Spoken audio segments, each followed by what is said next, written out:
understand the economy, you have to understand human nature. This podcast is powered by Acast. This special episode of the podcast is brought to you in a partnership with Sky Sports and Now. Because, John, we're going to be talking about one of those rare sporting events that transcends the sport itself, the Ryder Cup. Yeah, I mean, it's not only golf fans that get excited.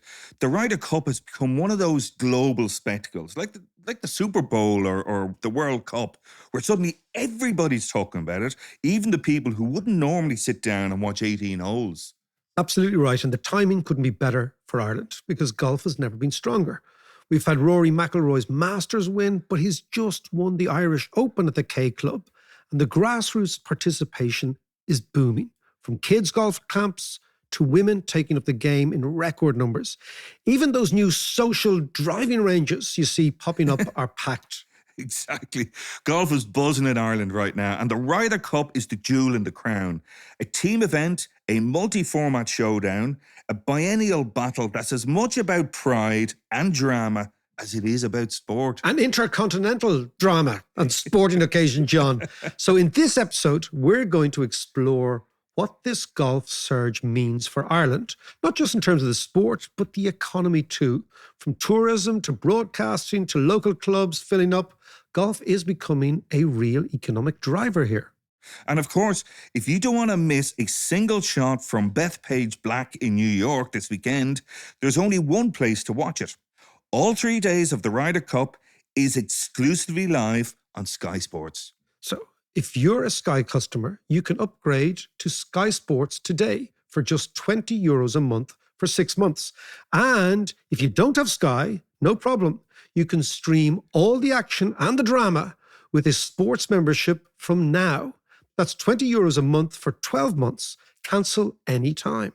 So whether you're a hardcore golf nut, a weekend hacker, or just someone who loves the big sporting events, then this weekend's Ryder Cup is a must-watch. So, John, let's get into this. Let's talk about the economics of golf with maybe the best placed person to explore this in Ireland.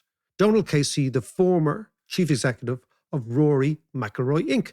Let's go and talk to Donald. Great. So we are now, as you know, doing a podcast on the economics of golf. Golf is played by many millions of people around the world, but many hundreds of thousands in this country alone. I think it's one of the most popular sports in Ireland. Except for us, Mac.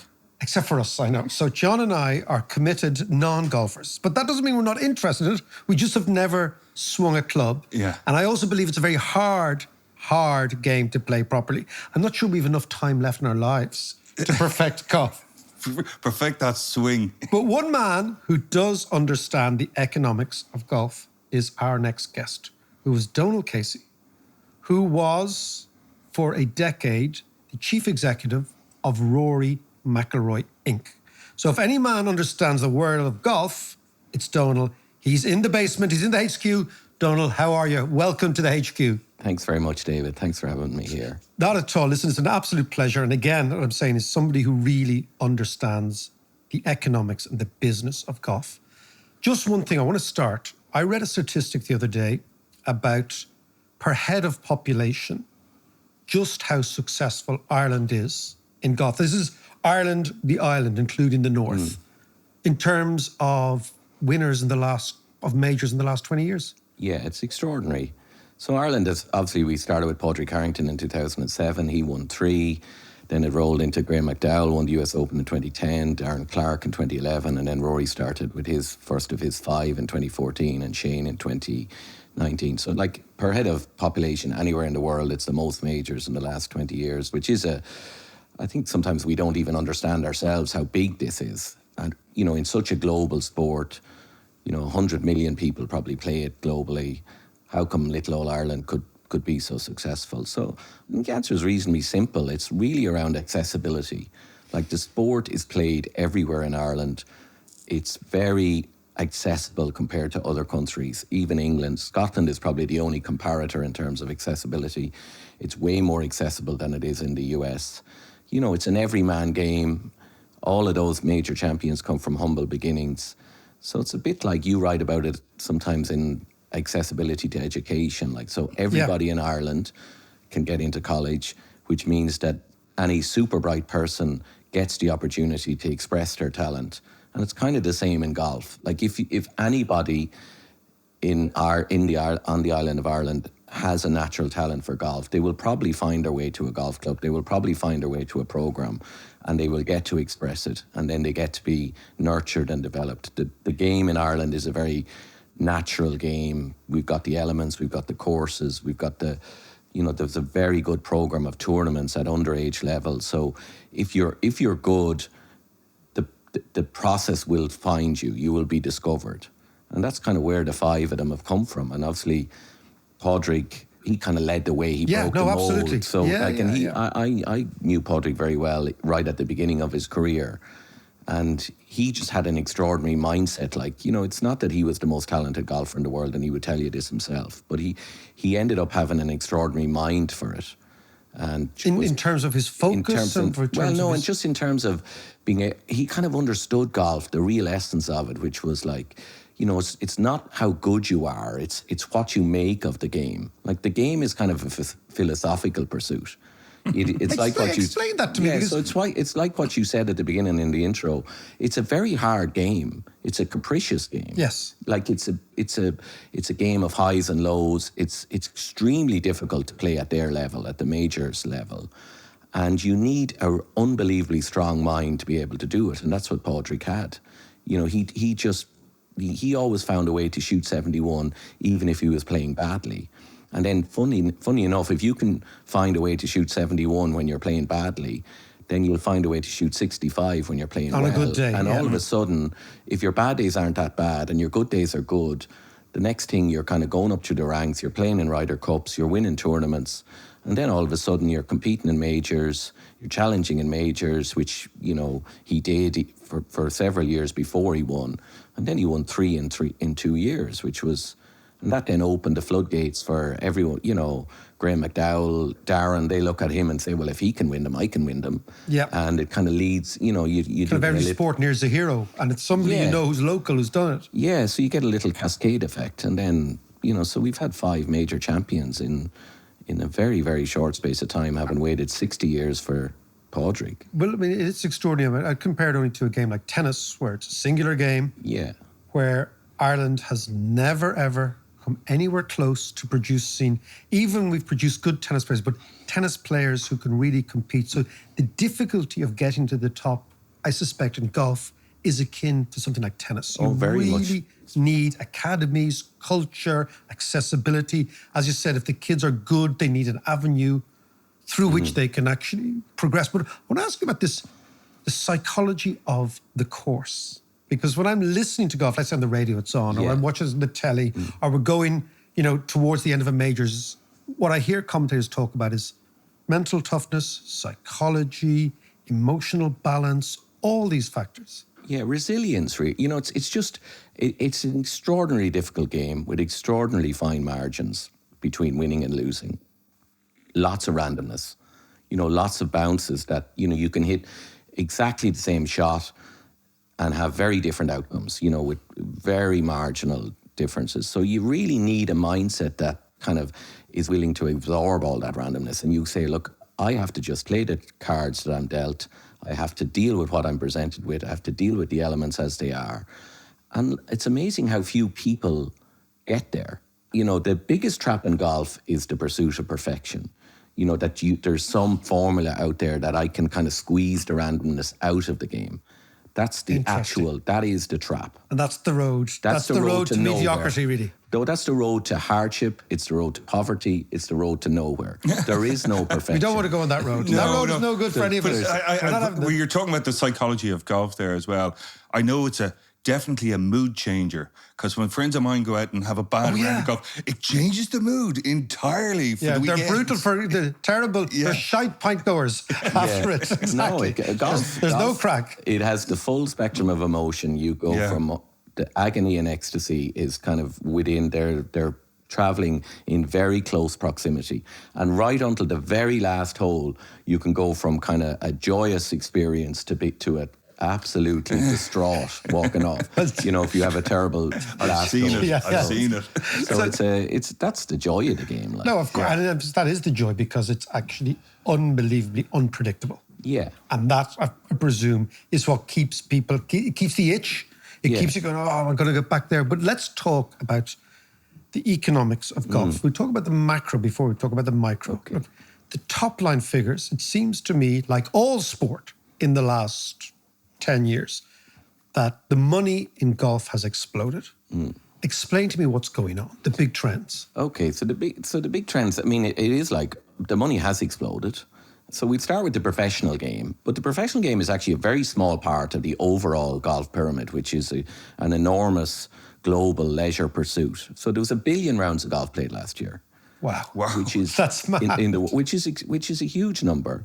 But we just go back to the professional game. So the money has exploded, which has happened in football. It's happened in other sports. It's happening in tennis, where obviously Live Golf came in as a disruptor. So the total prize funds in Live are 400 million. So explain to me what Live Golf is. So you're talking to a real novice here. So imagine this is like first year economics, first day of economics. Okay, so the Public Investment Fund of Saudi Arabia looked around the world and obviously are in the kind of rebalancing of Saudi Arabia's economy from a complete reliance on oil to kind of a broader tourism, national rebranding exercise. Obviously, there's lots of things happening in sport and in cultural, all of that. So they the stuff we've seen with Ronaldo and all that all sort of that. Yeah, so quite sensibly, they would have looked across the cultural spectrum and said, golf looks very interesting to us because it provides us with an avenue into very interesting networks, both economically and, in diplomacy. We'd like to get involved in golf. They kind of tried to come in. There was a brief period of, trying to come in to the sport like they've done in other sports, which is kind of as part of the existing infrastructure. But then decided, no, we're going to disrupt this sport. And one of the reasons they were able to disrupt it is that it's kind of uniquely fractured. The players are all self-employed. They're kind of independent contractors. So There's no clubs, for example. There's no leagues. Yeah, no leagues. Well, there were leagues, but they're not, the players are free agents, and which makes the thing very, quite fragile from a disruption perspective. So the Saudis came in and said, we're going to set up our own league in opposition to the existing ecosystem, and did that in 2022. And so they obviously introduced a huge new player. It's like a single market. Suddenly now you have a new competitor who's throwing, vast amounts of money into the market. So they went from 0 to 400 million in terms of prize money, which meant that the PGA Tour, the previous kind of monopolist in the game, had to go to 400 million. And then there's all the other leagues. So now we have, we've probably gone from, in just 5 years, I'd say, from a total prize money in the game of like 300 million to well over 1 billion. Wow. So the players, the purses have probably, certainly the average golfer's pay has gone up by 2 to 3x, which is quite similar in soccer. It's, it's gone in, so that's a huge kind of new entrant. And it's just made the business of golf, everything then goes up. Everybody gets paid more. And then does the TV rights sort of change that dynamic that's changing as well? Yeah, but it's interestingly, the TV right deals are done in kind of 10-year cycles. So that really hasn't been, the last cycle just predated Live. I mean, they're the biggest page, like in all sports. The media rights check is the biggest check. Yeah. And that's what funds a lot of the game. The media rights, they've been, I wouldn't describe it as struggling, but like viewership, golf, one of the things about golf, the viewership is quite small relative to, other sports. The Sunday telecast in the US will have 3 million viewers, which is very, it's smaller than a college football match on a Saturday. But the thing about golf, one of the key attributes of the economics of golf is just the participants are so affluent. Yes. The time, if you want to talk about a game being really difficult, and it's relatively expensive, not hugely expensive in Ireland, nothing like it is in the States, as I said. You need to be affluent in time and money, and then it's like a drug, as you say. It kind of captures people, so they become very price insensitive. Then most golfers will pay anything to get better. Or, there's a constituency of golfers. Yeah, no, it's a drug. It's a drug. And you just want to be better, and you want to have your bragging rights over your mates, and you want to, you just want to be able to hit it further than them. One of the kind of earliest people who really saw this was Eli Callaway when he set up Callaway Golf, and they brought out the first kind of Big Bertha driver, and they understood. He was the one who understood. Like I can charge 3x for this driver. It's kind of 20% better. Yeah, if it makes my player that tiny bit better. It's discernibly better, and it definitely goes further. But I'm not going to charge 20% more. I'm going to charge 3 times more, and people were willing to pay it. They couldn't make it quick enough, which kind of gives you an insight into the economics, of the kind of recreational golf. There's quite a constituency there who, are very captured by the game, want to play it, will pay a lot of money to get better, and are always in this kind of pursuit of getting better. Like, far bigger than the professional. If you build up the market, the global economics of golf, like professional games, quite small. Yeah. It's but kind of it's kind of the flagship because it's the pinnacle of the thing. So that's what we all see, we all watch. Yeah. So much bigger than that is the golf tourism market. Well, let's talk about that. Yeah. So the golf tourism market, which is huge in Ireland, like we get 220,000 visitors just to play golf. In Ireland. Yeah. And these are, like, this isn't applied to all of them, but for a lot of them, these people are the most price insensitive tourists that ever come to Ireland. The classic golf trip to Ireland is they fly over, certainly business class, possibly on their, one of their private jets. They land in Dublin Airport. They either stay in Slieve Donard or the Merrion or the Shelbourne. On the East Coast, they play Portmarnock, Baltray, Royal County Down and Royal Portrush in their kind of first leg. And then they go down and stay in Killarney or Adair Manor, and they play Lahinch, Ballybunion, Waterfall and Tralee, and maybe the Old Head, and maybe Adair or whatever. And in 10 days, they've had this kind of extraordinary experience. I mean, when I talk to the kind of some of the golf operators or whatever, these people do not care what anything costs. Like, there's no haggling about anything. Yeah, and how much is around the golf? Like, what are the green fees? The green fees That's what I was going to ask. The green fees are, on the really, the classic, the top 10 links courses in Ireland. Yeah. It's 300, 400, 500, 600. It's 500. Call it 500 to play 18 holes. Yeah. Right. Yeah. Wow. And they're booked up in one day. Yeah. So the Lahinch would release their tee times on a certain day. All the tour operators, a big chunk of them would be block booked, and their entire inventory for 2026 would be sold in one day. And it's the same in all the major courses. But can I just ask you, just to circle back to one of the things you said earlier, then you talked about accessibility. If green fees are 400 or 500 quid, and a lot of the top courses are booked up, how is it accessible to your average Joe? So the 400 plus courses in Ireland. So like, and even within the top 10, like it's not like all the tee times go to the Americans, but quite a small amount of the tee times cover the whole cost for the year. So that's fascinating. And then they have lots of the good tournaments on these courses, like in Portmarnock or Royal County Down. They host boys tournaments and the elite amateur tournaments. So people do get access to them. It's a different. If you come as a member guest, you might be paying €25, whereas it's €500 for the Americans. So there's a kind of so surge pricing. It's like the Oasis. It's like going to see Oasis, John. If you're a massive Oasis fan, you don't care. You'll pay 400 quid. But it's true. So what you're saying is that there's a sort of a cross subsidization going on. Yeah. Which and I maybe that to answer John's question is that Ireland has got to this kind of sweet spot where we can overcharge people who have no real budget constraint. Yeah. And that facilitates a flow of cash into the general golf community, which means that the average dude here doesn't necessarily have to shelve out anything like they might have to do in the UK and or in the United States. Yeah.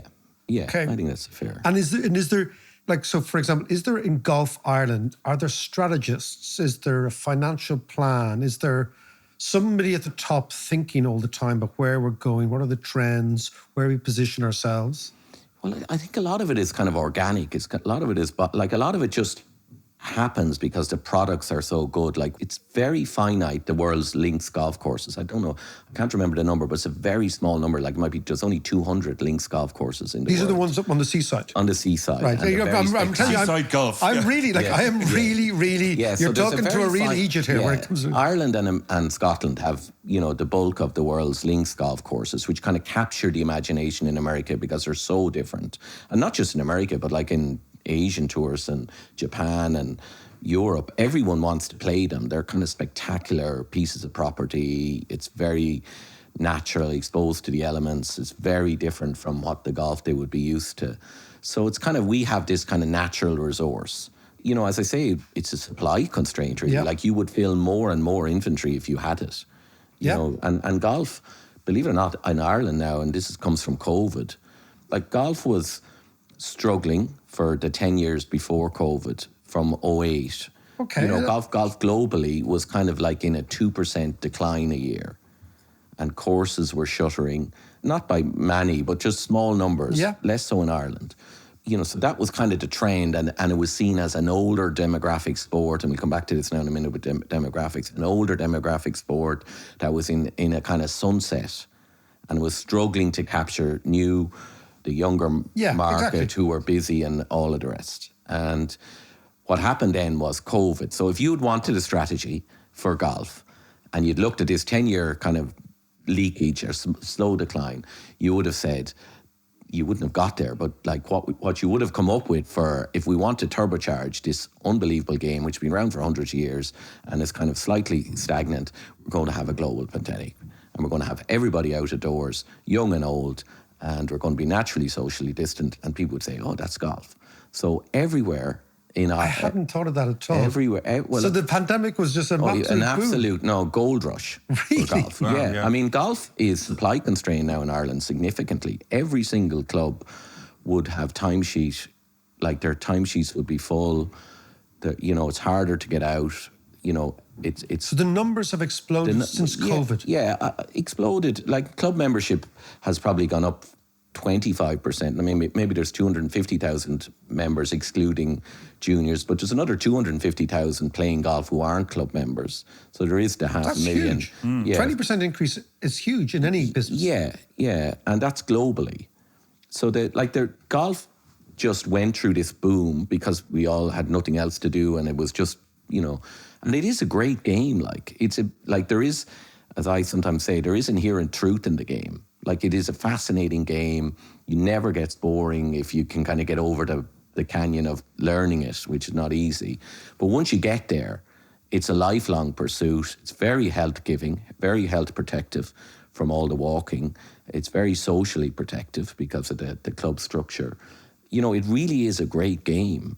And it was just struggling to capture the younger demographic because, you know, we now live in a different world, the attention economy. It's 4.5 hours. It's long, and people don't have that time and busier lives. Obviously, the pandemic created that time, and you know, you had a huge surge of under 35s who were thrown out of. So the demographic has switched, has it? Yeah. So younger people are playing a lot more. Much more younger people, and now there's this very interesting thing going on in golf, which is like the generational kind of challenge, which is like golf is a kind of heritage, tradition-based business, quite stuffy, very much around, you know, norms that are being built up over decades. That would be my interpretation of golf. And that is a very fair interpretation. But now you have this kind of it's kind of meeting the Gen Z world, which is much more informal, much quicker, less stuffy, if you want to use that word. But it's also the future. Like a sport needs to grab kids. Can I just ask you, who might be the next Rorys coming up? Oh yeah, there's lots of talent running through Ireland. Yeah, right. I mean, you know, Ireland kind of naturally produces talent, both on the men's and women's side. Like Golf Ireland, when you asked the question of is there someone up there with a strategic plan of trying to grow the game, there isn't. Like it kind of has this natural momentum from the bottom. But what they do really well in Ireland is run an amazing calendar of tournaments, like both at the interclub level and at the kind of each age and at the elite amateur level and mid-amateur level. Like there's a whole kind of suite of tournaments going on every week. So in this kind of merging of Gen X and the kind of boomers and Gen Z, the kind of meeting of those kind of generations, one of the biggest developments in golf is YouTube influencers, which is a completely new thing in golf. So it's kind of it's jumped over into kind of the TikTokization of golf, YouTubers, etc. Very much so. Like YouTuber golf is where all of the growth is coming from. Like that's what's producing all of the Gen Z. Are these American-based or Irish-based? Well, they're all over the world. It's obviously mostly American. But like if I pick someone that everyone will recognize, so the crossover, the intersection between Gen Z YouTuber golf and the kind of traditional major tournament golf that the kind of older my generation would recognize, believe it or not, is Bryson DeChambeau. So he has the biggest YouTube following in golf, bigger than the PGA Tour.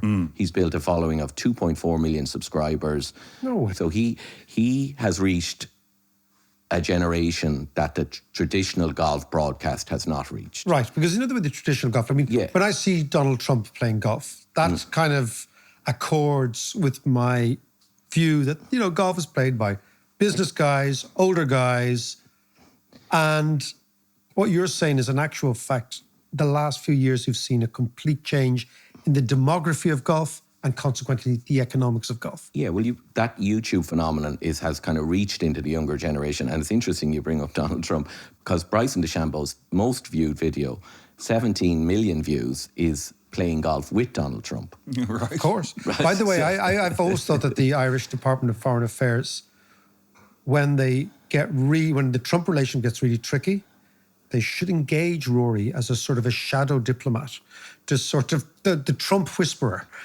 When Trump is freaking out about us over tariffs, couple of rounds of golf with Rory McIlroy, all done, all sorted.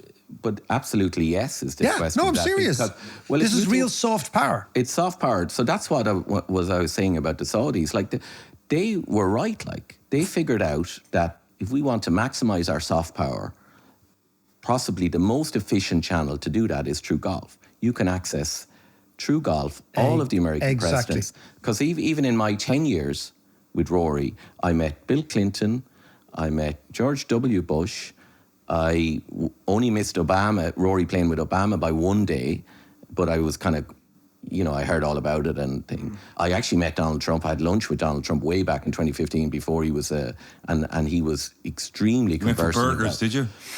No, it was in his golf club in Doral in Miami, and he was, very charming in person, totally into golf. Yeah, like completely authentically into golf. Are his courses good, or would they be known as some of the best? The Blue Monster in Miami is a spectacular golf course. Yeah, so golf is an avenue. That's kind of another part of the economics. Is another insight from golf is like it is an insight into inequality in a way, because you have these quite tight and dense networks of really supreme wealth, like, extreme wealth. And the reason you have that is, and I often refer to it as the adjacent wealth in the game, because one of the other features about golf is you can play with the stars. So Absolutely. It's like, but you can have unbelievable proximity and, extended proximity. You play 4 hours round with the the best player in the world, whether it be Tiger or Rory or Scotty Scheffler. You have lunch with them afterwards. It's a very intimate experience. It's genuinely a money can't buy experience, even though the only thing that can buy it is money. But it's it gives the game this unique. No, I really agree with you. I think golf diplomacy is something that I've observed from the outside. Access, time, a certain amount of fanboydom on the part of the very wealthy. Yeah. And these are incredibly emotionally potent factors for countries as well. It's a very powerful platform for Ireland. Like if you look at Irish, and like one of the things I experienced in my 10 years in the Rory gig was, how positively disposed America is to Ireland. Like it is, you just have to say, I'm from Ireland, and the whole atmosphere changes. And you know, golf, where does golf fit into that? Like, it's obviously not at the top, like Guinness, crack, scenery, you know, heritage. But it's there. But it's there. It's fifth or something. And You know what I mean? the thing about it is, yeah. like all these things, I mean, again, you know, this soft power, this is experiential notions. It's very, very hard to put your finger on it. But if you don't have it, you know all about it. And if you have it, you can sometimes assume it away.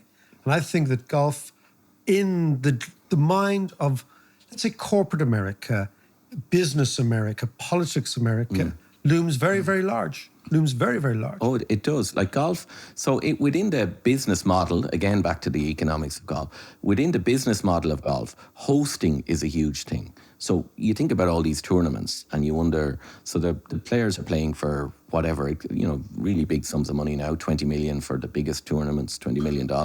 It costs another 10 or 15 million to host it, to televise it, all the rest. So it's vast amounts of money. The people who are the kind of the title sponsor are paying, you know, really big sums of money, and you wonder why they're doing it.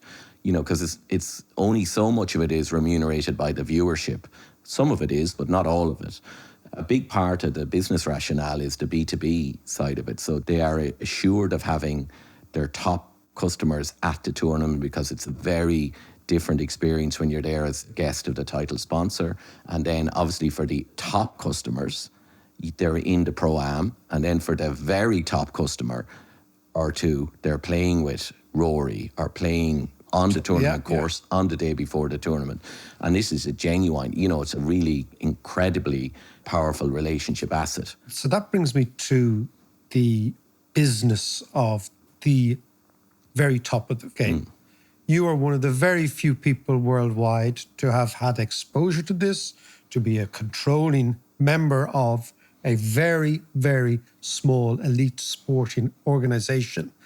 Explain to me what it is like, the day-to-day pressures.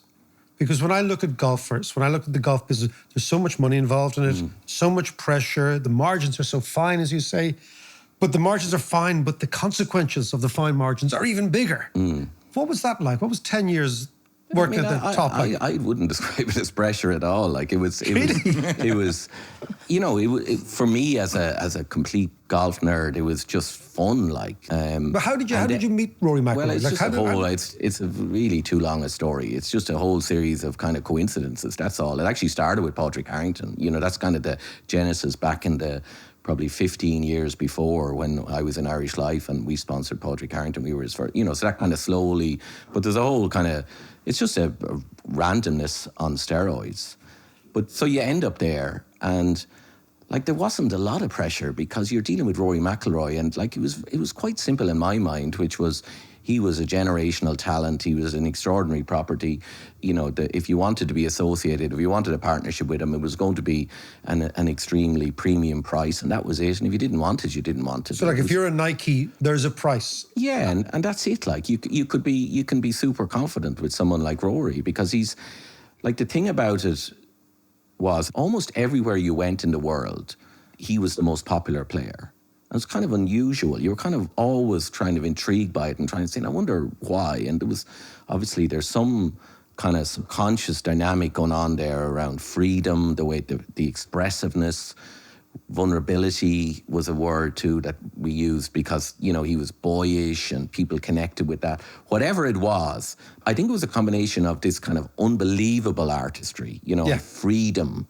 You know, there's somewhere in our minds, we all want to be that kind of free about our pursuit.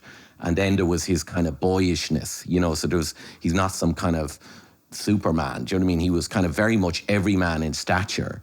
And so you bring these two ideas together. And so if you were in China, if you were in, you know, if you're in Dubai, if you're in Wentworth, if you're in obviously anywhere in America, you know, everywhere you went, like people responded and connected with him. So that made it very easy. Like there was nothing in the marketing, you know, and then Ireland was just a great place to run the business from because it's a very business-friendly place. We've got our low corporation tax. It was a very interesting and easy confluence. Like, it's interesting you say vulnerability because, again, I'm watching from outside. That's one thing that Rory McIlroy seems to be. It's a combination of amazing ability And just the fragility of those last couple of rounds, as you said, the last couple of shots. And we've seen McIlroy suffer. You see him suffer, and he wears it on his sleeve. And when he won the major there a couple of months ago, he's down on his knees. You can see years and years of pressure just dispelling itself from his body. Yeah, so that people respond to that. Like, that's why. So if you remember, you don't because you're not a golf fan, but if you were watching the telecast that day, so like he's competing with Bryson DeChambeau, who is like this YouTube sensation, and he's playing with him that day. And there's obviously Scotty Scheffler is kind of on the fringes of contention and other Americans.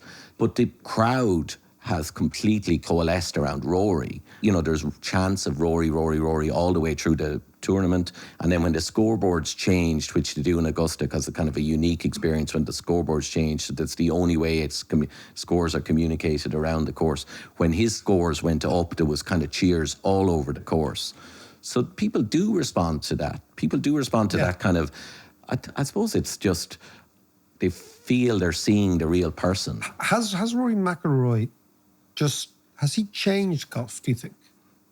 Yeah, well, he's certainly helped golf. Yeah, you know, but he's been around a long, long time. I mean, he's been at the top. Well, I think, you know, obviously Tiger's the original change agent. So he turned it into an athletic sport, you know, from a kind of field sport. Yeah. Before Tiger, there were all shapes and sizes. It was kind of more like, not more like rugby, but, you know, there was... Rugby of old. Big and small. Rugby of old. Rugby of old. You could be big and small, and it was kind of very much feel. And then Tiger came along and, like, was this kind of incredible physique and was an athlete. And was an athlete first and a golfer second. And Rory has kind of continued that trend in terms of, you know, he's kind of defied his stature almost.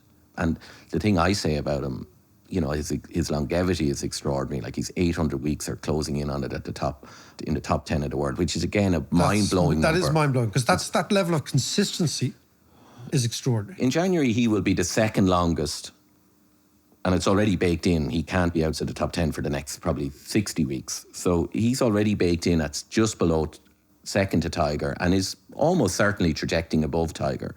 And as I've said it before, above Federer in tennis. The longevity all comes from an insane work ethic in the gym because it's a physical, like, so he combines kind of this insane physicality with artistry that is, you know, really right-brained and creative and unbelievable touch, which people are only... So it's a very it's an amazing combination. It's kind of one in a million combination. Yeah, it is. Donald, you were talking about resilience and mental strength. Clearly, McIlroy has it in spades. But, you know, how many tournaments would he play a year? And is there risk, surely, you know, if he's playing almost every week, is there a risk of burnout? Yeah, but I mean, he seems to be able to manage it. Like, he plays 20, 24 times a year. Right. And each one is more draining on him. Like this week, the circus comes to Dublin, comes to the K Club, and so the whole circuit, travelling circus arrives. But he's the star. You know, he's the focus of attention. There's more drain on his time and on his energy than anyone else. And that's the same every week that he plays. So I think, you know, it is extraordinary how he does it. But I think the biggest part of it is his physical conditioning. He has That's always... what they say about John all the time. Yeah. They do, you know, Maggie, they do. Yeah. Let us focus on this week, the Ryder Cup. Massive, big deal for golf, but big deal for Ireland. Yeah. Big deal for tourism, big deal for branding, all the adjacent businesses, the hotels, people being, you know, the airlines, people be shipped in and out. What does it mean for a country, something like a Ryder Cup? Oh, it's enormous. Like it's just a huge, like it's not really about the week. And obviously it is, and people talk about the economic value added and all that stuff. And it might be 200 million or it might be 250 million like they measured it in Italy. But that's not the important part. How can Ireland get projected to the world for 30 hours primetime TV in America and all around the world and all around Asia and all these affluent people? It just kind of sows the seed. I want to go there. It builds an affinity with all things Irish. It's like what you said, some things are very hard to evaluate. It's very hard to evaluate the impact of a Ryder Cup other than to say it's extraordinary. Like we've just had the Open Championship up in Portrush. Yeah. Like, it's like having Wimbledon it's like... It's like having two Wimbledons on the island. Yeah. I mean, that's the amazing thing. Yeah. It's just hard to appreciate how wide and how long the ripples go. Like, the ripples of the 2006 Ryder Cup are still present. You still see the footage. It comes up on Sky Sports Golf every couple of weeks, how their 2006 Ryder Cup was won. It reminds, that's rolling through the Golf Channel. It's just like it's rolling through Sky Sports Golf. And Adair Manor in 2027 will be just as big and maybe even bigger. There's talk that Tiger will be the captain. In fact, it seems very likely given that he didn't take it this time. Tiger Woods will be the captain, and kind of his affinity with JP McManus. And that will be a kind of eye-popping event for Ireland. Like, it's really hard to recreate it. In your position as, you call yourself a golf nerd, but you're obviously a golf man, you're a golf financer, you've been working at the highest level, you're involved, you enjoy the clubs, you enjoy the courses. What sort of trends do you think will probably characterise the next couple of years in golf? Well, the biggest thing in professional golf is to kind of resolve the LIV PGA Tour, the Saudis versus the civil war that's in golf. And I think that is going to resolve over, I don't know how it's going to resolve, but basically, there's new people in all the key seats. There's a new commissioner in the PGA Tour, CEO. There's a new CEO of LIV Golf. There's a new CEO of the European Tour. There's a new CEO of the RNA. So all these new people are going to sit around. They're going to say, well, this, how did we get here? We're going to have to come up with a more sensible solution than, competing with each other like this, rather than kind of in some way collaborating. Like, there's a pretty straightforward delineation in my view. LIV is kind of like the rest of the world product, and the PGA Tour is the American product. And, some way, there's some solution there where the best players play more frequently together. Like, that's that's what the golf fan wants. And then I think the other, the shorter forms are, it does have to come into the 21st century in terms of attention spans. And, one of the things LIV did was to shorten tournaments to 54 holes. And that to me looks incredibly sensible in the, the 72 the TikTok age. The TikTok age, 54 holes, kind of a bit, believe it or not, it's quite different from 72, even though it sounds like it's only a little different. It's kind of a sprint then, you can't have a bad first day. There's only 3 rounds. And will the type of golfer change then?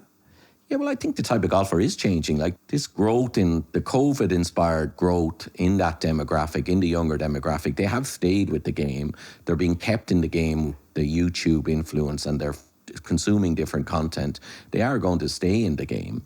So they will just want to play more. Like, that's the thing. Once you play golf, you always want to play it. It's just hard to get into it. You've never kind of crossed, I call it a 2-step canyon. You have to make 2 steps. It's quite hard. The first step is kind of down into the canyon, and then you get out. It's getting out of that. It's getting out of it, out of that, the pain of learning it. But once you get through, once you make that second step, and you can describe yourself as a golfer, and you can kind of... It's like learning an instrument, really. Yeah, and then once you learn it, you never want to leave it because you get so much fun out of it. So, could I ask you just quickly, what about women's golf? What's the standing of women's golf? It seems to be on the rise as far as I can see. Yeah, but does it have the same resources behind it? Or? Yeah, no, that's a great question, John. I mean, it's a personal interest of mine. I have loads of reasons for it. One of them, my daughter was an elite amateur golfer, so I kind of really understand that landscape from a personal perspective. Like, women's golf, there's a couple of things about it. One, they are every bit as good as the men in terms of, it's a 10-year journey to become elite. They work incredibly hard.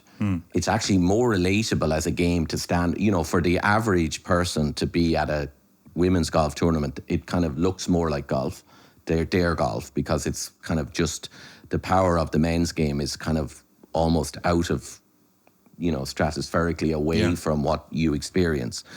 And the biggest thing for the women's game is the gender pay gap. Like, the women are playing for, so this week, we'll use this week. So this week, the men's Irish Open has been played for a purse of $6 million. Right. And last month in Carton, or 2 months ago, KPMG Women's Irish Open was played for a purse of $500,000. Wow. So... Yeah. And I could give you all the comparators, but it's broadly, like, if I just had to net everything out, it's certainly an 80% pay gap, which to me is extreme, given what you see in tennis. Like tennis is obviously have gender parity. Yeah. So it is catching up, but it's quite slow. The women's game is brilliant. Like What needs to happen though for it to catch up? Well, I suppose it does need some companies to champion it and kind of understand. Like I don't, but women's sport. This is the challenge faced women's sport across every sport. Across Yes, every true. sport. Across every like sport. the problem is that women don't support the women's sport enough to kind of, like all the purchasing, so many of the purchasing decisions in the world are made by women. And I don't get why people don't see the power of being associated with elite women's sport, because it's a very powerful platform. There's a very strong economic rationale. So I think it's just, it's just going to take time. But I would describe the gap as just too big. Right. And just lastly, is there anything that Golf Ireland can do to maximize the opportunity in this sport? I'm not sure, because as I said, I do think a lot of the growth is kind of inherently bottom up, and it comes from the kind of natural resources within the island of the kind of golf courses. Like, we don't have to do a lot more. Like, I think 14% of every sporting euro is spent on golf. It's quite big. 500,000 people play it. It's quite big in junior golf now. We just have to, I suppose, be aware and harness our kind of natural resources. Like, obviously, the next big thing is we'll have the Ryder Cup in 2027, but then the hope is that we'll have the Open Championship in Portmarnock in whenever, like sometime in the very near future. So that's a huge, that really is Wimbledon coming to Dublin. And I think what policymakers in Ireland need to understand, it is a very powerful soft power platform, and we are incredibly well positioned to exploit it. And that's what we should do. By that stage, John, you and I will be out of the canyon into the second phase. I'm not so sure about that. Into the rough. You could be playing in the Pro-Am. Well, there's no Pro-Am for the Open Championship, but I'm sure if you wanted it, David, you could. Donald Casey, an absolute pleasure. Listen, this was really an insight into a world that I don't know much about. I can't say I know an awful lot, but I'm beginning to understand what's going on. So it's been a brilliant conversation. Thank you so much. Yeah, thank you for having me. That's it for this episode. And just a reminder, you've been listening thanks to Sky Sports, who are making sure that you can catch up with every drive, putt, and celebration from the Ryder Cup. Watch all 3 days of the Ryder Cup exclusively live on Sky Sports. If you've already got Sky, upgrade today to Sky Sports for just €20 a month for 6 months. And if you don't, you can still stream it live with a Now Sports membership. €20 a month for 12 months. Instant access, cancel anytime. So no excuses. Join the buzz, because the Ryder Cup is the kind of sporting theatre you'll be talking about long after the final putt drops. It's all happening Friday, September 26th to Sunday 28th. Live from Bethpage Black, New York. Thanks to Sky Sports for supporting this episode.